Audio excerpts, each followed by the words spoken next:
Hello and welcome and namaste from New Delhi. You're watching DD India. I'm Gautam Roy. This is Express News, the show where we bring you the day's top 100 developments from the country and the world in under 30 minutes. Here goes. The lower house of the Parliament of India, Lok Sabha, on Monday took up discussion on the motion of thanks on the President's address. Prime Minister Narendra Modi will reply to the debate on the 4th of February. Union Minister and BJP MP Sarbananda Sonowal moved the motion expressing gratitude for the President's outline of the government's priorities, while BJP MP Tejaswi Surya seconded it. Earlier, during the question hour in the Lok Sabha, Education Minister Dharmendra Pradhan replied to the questions asked by members regarding expansion and operationalization of PM Shri schools. C. Sadanand Master moved the motion of thanks in the upper house, also known as the Rajya Sabha. The Rajya Sabha has also taken up discussion on the motion of thanks on the President's address, with a total of 16 hours allotted for this discussion. Now, during question hour in the Rajya Sabha, Jal Shakti Minister C.R. Patil said the government is committed to ensuring safe and sustainable drinking water for every rural household in the country. He added that under the Jal Jeevan Mission, more than 16 crore or 160 million families have been benefited from clean and safe drinking water at their doorstep. Minister Ram Mohan Naidu replied to the questions asked by members during question hour in the Rajya Sabha regarding the present status of the Udan scheme. Addressing a press conference on Monday, Chief Minister of Delhi Rekha Gupta said that the union budget is inclusive and forward-looking, designed to uplift the poor, empower women and create opportunities for the youth. Post-Union Budget 26-27, Confederation of Indian Industry is hosting a post-budget interaction, bringing together key government officials and top industry leaders to discuss policy priorities, reforms and other ways forward for India's economic growth. Uttar Pradesh Chief Minister Yogi Adityanath lauded the Union Budget 26-27 and said that it fulfills the aspirations of Uttar Pradesh and focuses on MSMEs. Hailing the Union Budget, Uttarakhand Chief Minister Pushkar Singh Dhami said that the budget reflects the visionary leadership of Prime Minister Narendra Modi and will fulfill India's resolve to build a Viksit Bharat. CM Dhami inaugurated the training portal developed for skill development of workers registered with the Uttarakhand Building and Other Construction Workers Welfare Board at the State Secretariat in Dehradun. India's External Affairs Minister Dr. S. Jaishankar will visit the United States from the 2nd to the 4th of this month to participate in the Critical Minerals Ministerial convened by U.S. Secretary of State Marco Rubio. The ministerial will focus on supply chain resilience, clean energy transitions and strategic cooperation in critical minerals. An Indian Defence delegation led by General Adil Chauhan, Chief of Defence Staff, is on an official visit to Armenia. The visit marks an important step in taking forward shared strategic interests and enhancing long-term defence and security collaboration between the two nations. At 9,500 feet over Manipur, the Indian Air Force's Mi-17 V5 missions battled fire, wind and low visibility, delivering 40,000 litres of water over 3 relentless days. The third edition of Tri-Services Future Warfare course commenced in New Delhi on Monday. This 3-week program aims to prepare officers for complex challenges of modern warfare. World Wetlands Day is being celebrated to recognize and raise awareness about some of the planet's most vital ecosystems, our freshwater and coastal wetlands.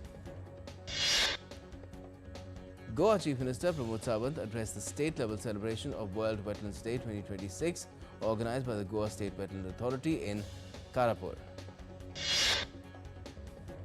Indian origin climate scientist Veerbhadra Ramanathan has won the prestigious 2026 Crawford Prize in Geosciences for his groundbreaking work on climate change.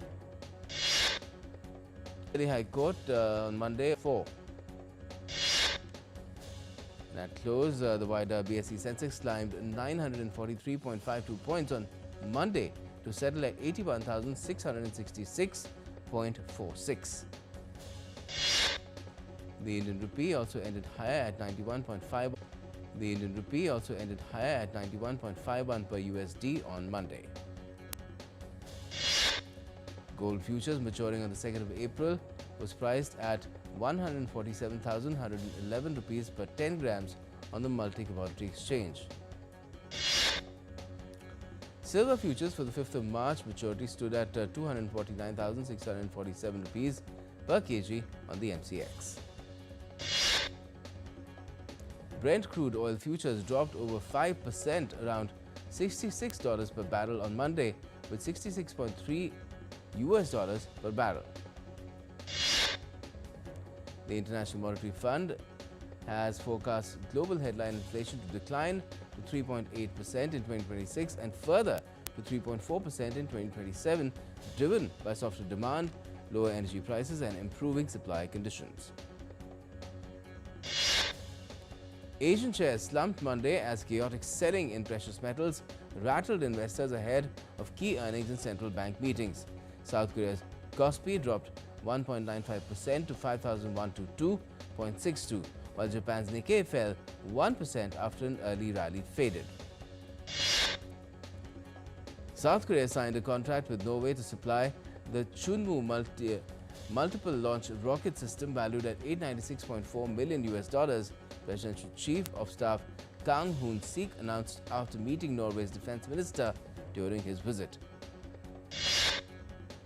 Japan announced on Monday that it retrieved rare earth-rich sediments from 6,000 meters underwater in a test mission, marking the world's first attempt at such depth. The move aims to reduce reliance on China for critical minerals vital to technology. Ukrainian President Volodymyr Zelensky has confirmed that a new round of peace talks involving Ukraine, Russia and the United States is scheduled for Wednesday this week in the UAE. At least 15 people were killed and 7 wounded after a Russian drone struck a bus carrying miners in Ukraine's southeastern Dnipropetrovsk region.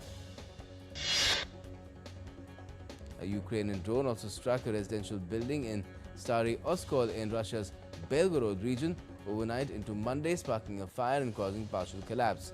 Rescuers have recovered the bodies of 2 civilians from the rubble. Iran denied on Monday it had received an ultimatum from President Donald Trump to reach a nuclear agreement. Trump on Sunday had said he hopefully expects the United States to reach a deal with Iran. And earlier, Iranian Supreme Leader Ali Khamenei had warned the United States that any attack on his country would result in a regional war. Trump on Sunday said that Washington is negotiating with Havana's leadership to strike a deal days after he threatened Cuba's reeling economy with a virtual oil blockade. At least 9 Venezuelans, including human rights activist Javier Tarazona, were released on Sunday from a Caracas prison. The releases came after Venezuela's interim president, Delcy Rodriguez, announced on Friday a proposed amnesty law for hundreds of prisoners.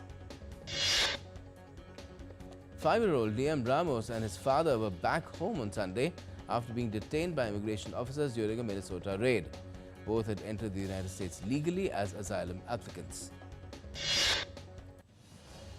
Following the release of Liam Ramos, protesters gathered outside a detention facility on Sunday as, according to the protesters, public pressure led to Liam's release. Former UK ambassador to the United States, Peter Mendelsohn, has quit the Labour Party after fresh US documents revived scrutiny over his links to late sex offender Jeffrey Epstein. The US officially exited the World Health Organization in January 2026, citing an unfair funding burden and dissatisfaction with the WHO's handling of the COVID-19 pandemic. The move has impacted WHO operations and raised concerns over global health coordination and disease surveillance. Donald Trump announced on Sunday he is closing the Kennedy Center Arts Complex in Washington, D.C. for 2 years, beginning the 4th of July for a thorough renovation. Israel reopened the Rafah border crossing between Gaza and Egypt on Monday for people on foot to allow Palestinians to leave the enclave and let those return who want to come back. Syrian Kurdish security forces on Sunday announced a curfew early next week in 2 cities in the country's northeast ahead of the implementation of a recent deal. Damascus and Kurdish forces reached a comprehensive agreement on Friday to gradually integrate the Kurds' military and civilian institutions into the state. In Pakistan's Balochistan province, clashes between Baloch separatists and security forces in Quetta have left streets littered with burnt cars and other vehicles, with security checkpoints on roads restricting the flow of traffic. In Costa Rica, right-wing populist Laura Fernandez won Costa Rica's presidential election on Sunday by a landslide. Fernandez led with 53.01% votes, while center-right economist Alvaro Ramos conceded defeat. Japan's snap general election, scheduled for the 8th of this month, have ignited debate over Prime Minister Takaichi Sanai's unilateral power to dissolve the House of Representatives. A teenager injured in the New Year fire at a Swiss bar has died in hospital, pushing the death toll to 41. The blaze broke out last month at the ski resort of Crans, Montana. A passenger bus crashed in Antalya, Turkey, killing at least 9 people and injuring 26 others on Sunday. The bus crashed in rainy conditions and was seen lying on its side in a roadside ditch. And we're taking a quick break on Express News right now, but keep watching DD India for all the rest.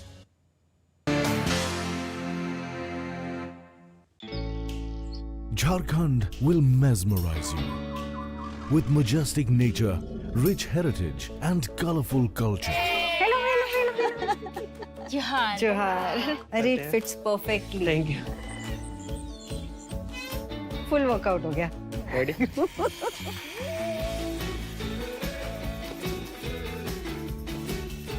Postcards from Jharkhand on National Geographic.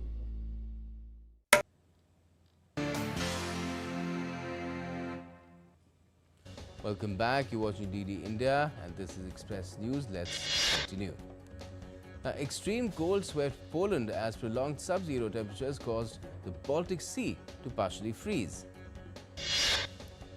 Polish authorities warned that conditions could worsen as temperatures are forecast to drop to a negative 22 degrees Celsius. Unusually cold weather gripped Cuba as Havana saw daytime highs capped at 15 degrees Celsius, with strong winds and 3 to 4 meter waves flooding low-lying areas, prompting evacuations. A winter storm across North Carolina dumped up to 16 inches of snow, prompting the deployment of 2,500 workers as officials warned of ongoing freezing conditions. The North Carolina authorities urged residents to stay off the roads after nearly 1,000 crashes were reported amid heavy snowfall, which blanketed central parts of the state. One person was killed in Madagascar's capital, Antananarivo, after tropical cyclone Fitia hit Madagascar over the weekend. More than 8,400 people were forced to leave their homes and take shelter. A magnitude 4.7 earthquake hit the Kashmir Valley on Monday morning, causing panic among people in nearby areas. According to the National Center for Seismology, the quake struck at 5:35 a.m. with its epicenter in Pattan.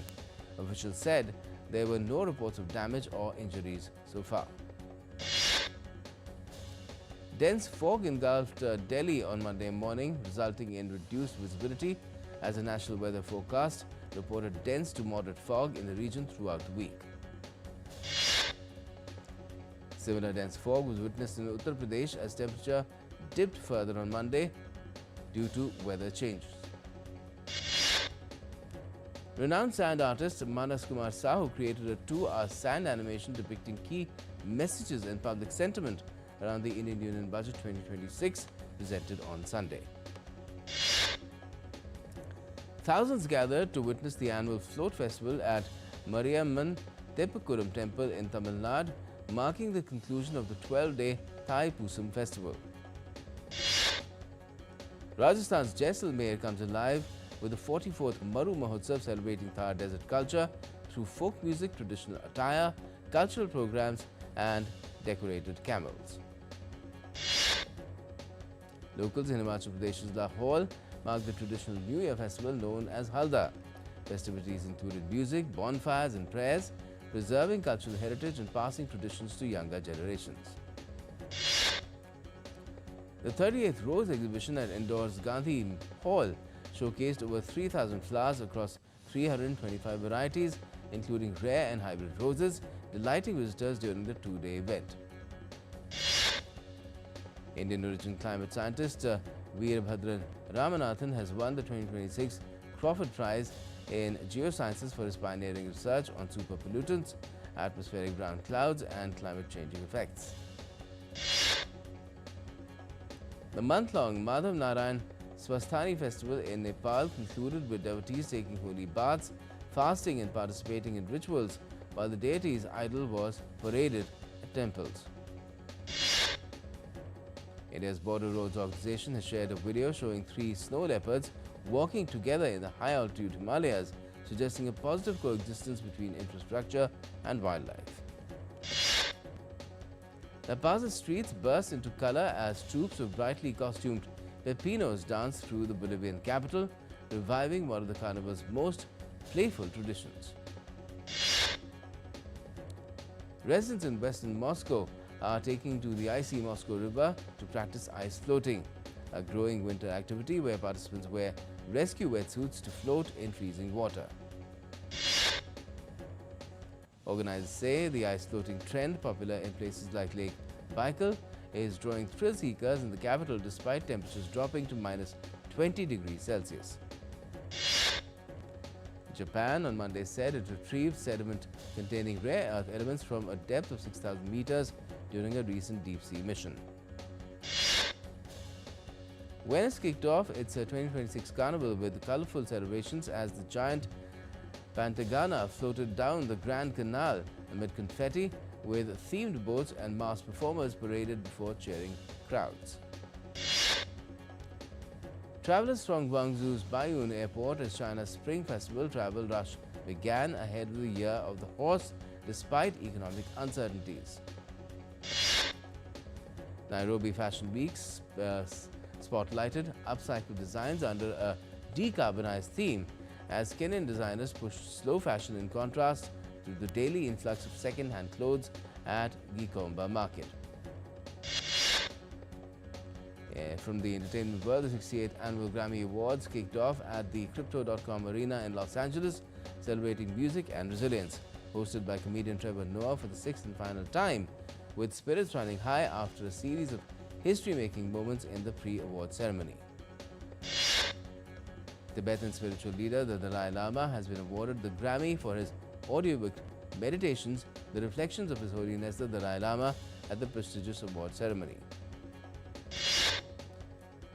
Puerto Rican superstar Bad Bunny made history at the Grammys, winning Album of the Year for his Debí Tirar Más Fotos, the first Spanish-language work to take the top honor in music. American rapper Kendrick Lamar made history at the Grammy Awards by breaking Jay-Z's record to become the most awarded rapper of all time with 26 wins. He and SZA won the prestigious Record of the Year award for their collaboration Luther.